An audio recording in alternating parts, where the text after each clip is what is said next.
బాలా ఓ కొబ్బరి మాండం ఇవ్వు.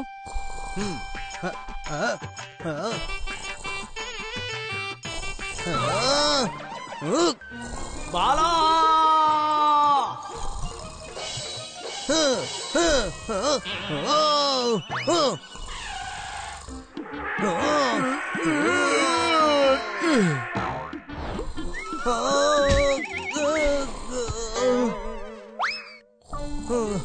ఉప్పి ఉప్పి ఏమైంది?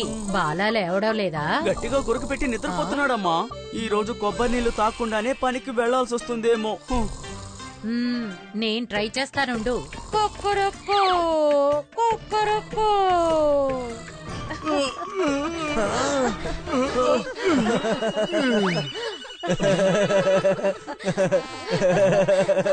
కానీ అమ్మా ఇది ఎలా సాధ్యమైంది? వీడికి రోజు కోడి కూత వినిపించాక లేవడం అలవాటైపోయింది. Wow, very smart. కానీ అమ్మా కోడి కూతని మీరు అసలు ఎక్కడ నేర్చుకున్నారు? స్టోరీ నుంచి. స్టోరీ నుంచా? అమ్మా ఆ స్టోరీ చెప్పండి, మేము కూడా వింటాం. ఇంకోసారి గురక పెట్టి నిద్రపోతున్నప్పుడు కోడి కూత వేసి నిద్ర లేపగలం. ఆహా, తప్పకుండా.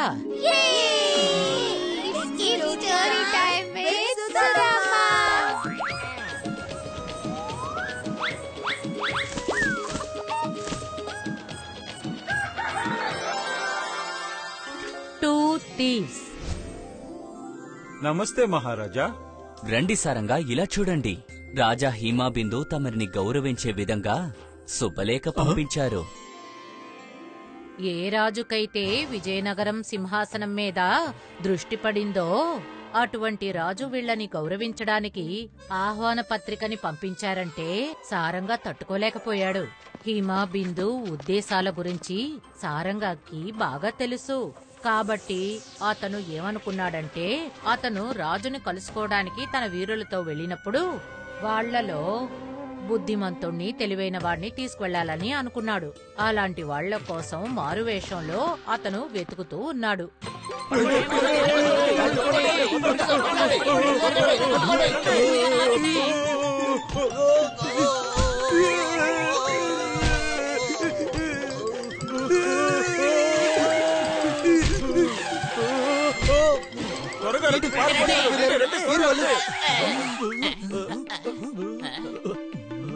వెళ్ళండియా, వెళ్ళి వాళ్ళని వెతకండి.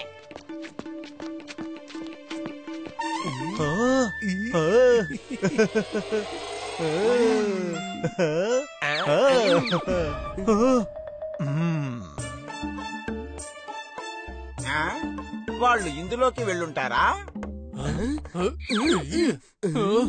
చుంకీ వాళ్ళు వచ్చేసారు.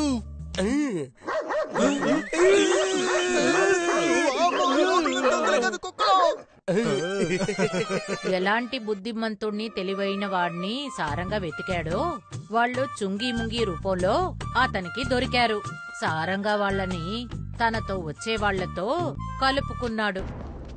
ఆ సమయంలో రాజా హిమబిందు శిబిరం విజయనగరం సరిహద్దుల దగ్గరే ఉండేది. కానీ విజయనగరాన్ని గెలవడానికి వాళ్లు పన్నిన ఏ కుట్ర సారంగా తెలివితేటల ముందు నిలబడలేకపోయింది. ఆ సారంగా ముందు మనం రాజ్యపాలన చేయలేకపోతున్నాం, కూటమి రాజకీయం చేయలేకపోతున్నాం. తర్వాత మహారాజా ఒక శుభవార్త. ఆ సారంగా మనం పంపించిన శుభలేఖని స్వీకరించారు. మనం ఆయనకి బ్రహ్మాండమైన ఆహ్వానం పలుకుదాం. అప్పుడు ఆయన కాదని చెప్పలేరు.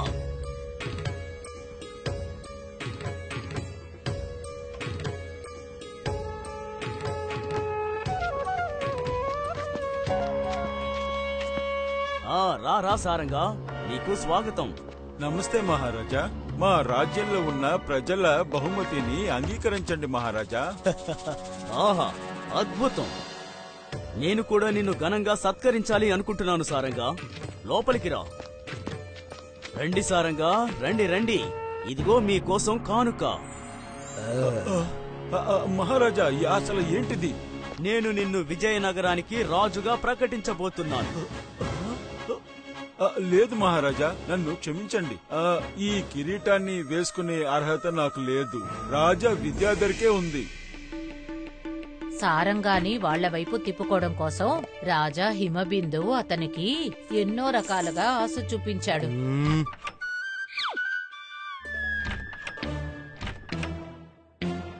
స్వీకరించు సారంగా. వద్దు మహారాజా. ఇంకా చూపించండి.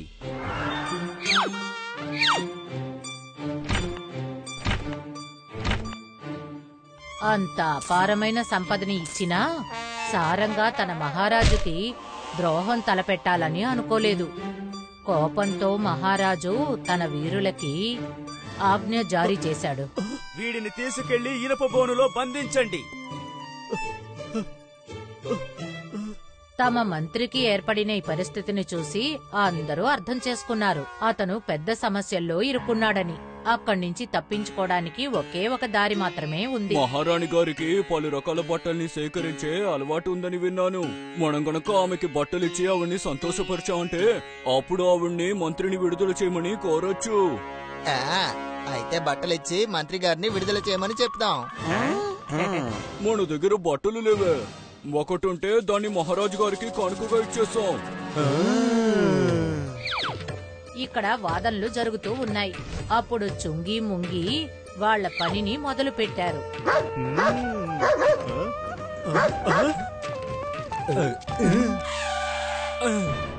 శబ్దం ఇటువైపు నుంచే కదా వస్తుంది.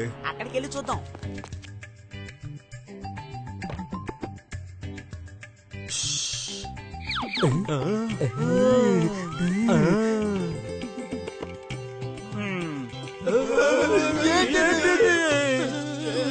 మొత్తానికి అనుకున్నట్టే జరిగింది.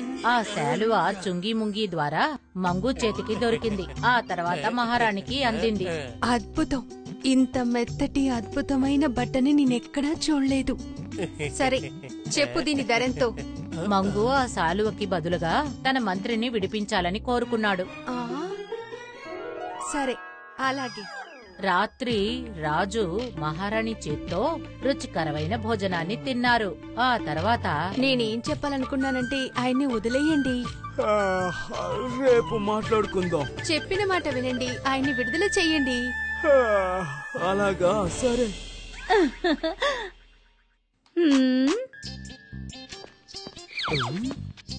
సూర్యోదయం కాగానే సారంగుణ్ణి మర్యాదలతో విడుదల చెయ్యండి.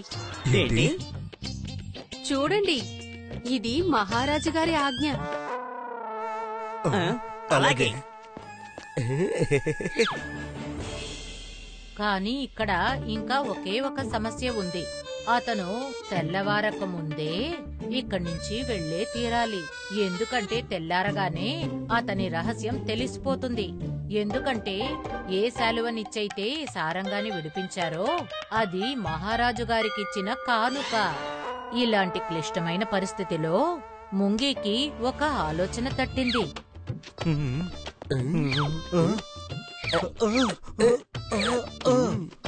అతను రాత్రిని పగలుగా మార్చేశాడు.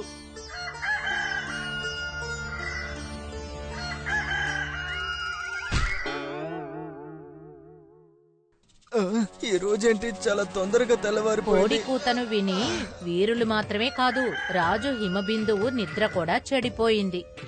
తెల్లవారిపోయింది, కోడి కూసేసింది. ఇప్పటికైనా మంత్రి గారిని విడుదల చెయ్యండి. సరే సరే.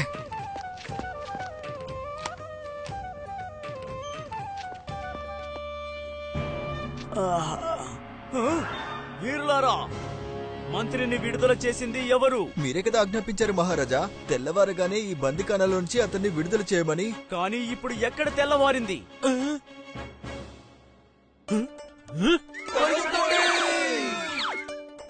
వెళ్ళి వాళ్ళని పట్టుకోండి. వాళ్ళు ఇటువైపే కదా వెళ్లారు.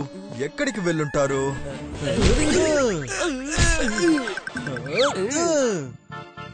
వాళ్ళని త్వరగా వెతికి కనిపెట్టండి. వాళ్ళు తప్పించుకొని వెళ్ళకూడదు.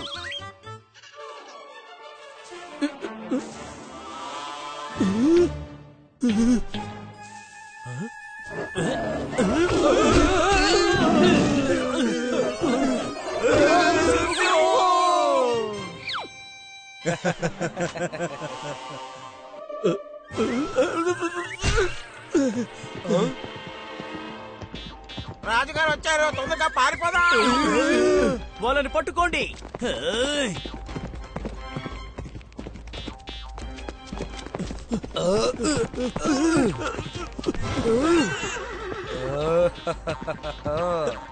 ఇక నువ్వు నవ్వి ఏమీ చెయ్యలేవు సారంగా. మీ చుట్టూ ఒకసారి చూడండి మహారాజా. మీరు విజయనగరం సరిహద్దుల్లో ఉన్నారు. ఇంకొక అడుగు తీసే ముందు ఆలోచించుకోండి. మీరు మా సరిహద్దుని దాటినందువల్ల మిమ్మల్ని మేము ఖైదు చేయగలము.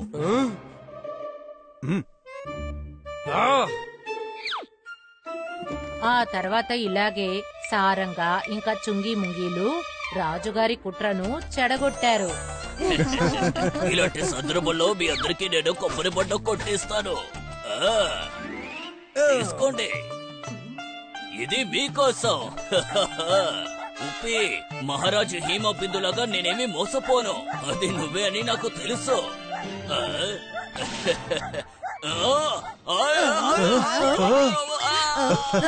అరే, నాకు కూడా బోండవిస్తారని మొరిగాను, మిమ్మల్ని భయపెట్టడానికి కాదు. If you like this video, subscribe to our channel Murthy Media. Matte మట్టెలు నెట్టపుమని పడిను, చెక్కాడే తిరిగి తిరిగిను, నిజంగా నిజంగా కథ వినిపించెను.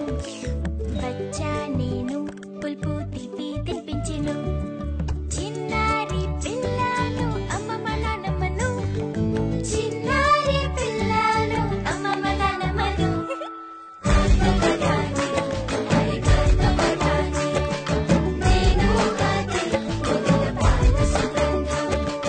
చిటికెలో మాటతో చక్కని నిజం చెబుతాను, గాలిని అవుతాను, ఒక కిటికీ తెరుస్తాను, వేలు పట్టుకుని తోడుగా నడుస్తాను, చికటి చీకటిలో దీపంలా వెలుగుతా, పాకెట మట్టిలో సువాసన పంచుతా.